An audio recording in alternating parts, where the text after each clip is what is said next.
Guys RSK ব্লেডের কাছ থেকে এই কথাগুলো আমি কোনোদিনও আশা করি নাই। খালি আমি কেন ভাই, তোমরা কেউ ভাবতেও পারবা না আরএসকে ব্লেডের মনে কত অহংকার ভাই, সে কত অহংকার নিয়ে কথাগুলো বলছে ভাই।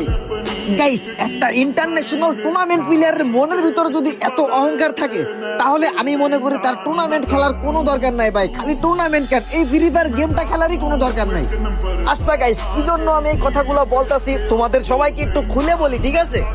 গতকালকে আগের দিন রাতে আরএসকে কুট্টুস লাইভ স্ট্রিম করতেছিল, আর লাইভ স্ট্রিমের ভিতরে একজন কমেন্ট করে শুভ 69 কে নিয়ে কিছু বলেন।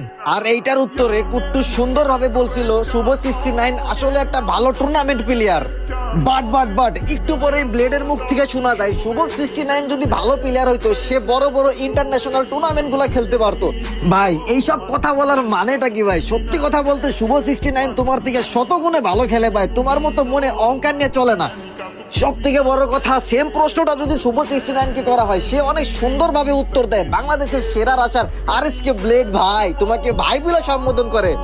আর ব্লেড ভাইকে প্রশ্ন করা হলে সে তো কাউকে সম্মান দিতেই জানে না ভাই। ঠিক এই সকল কারণের জন্য আরএসকে টিমটাকেই সাপোর্ট করা বন্ধ করে দিছি।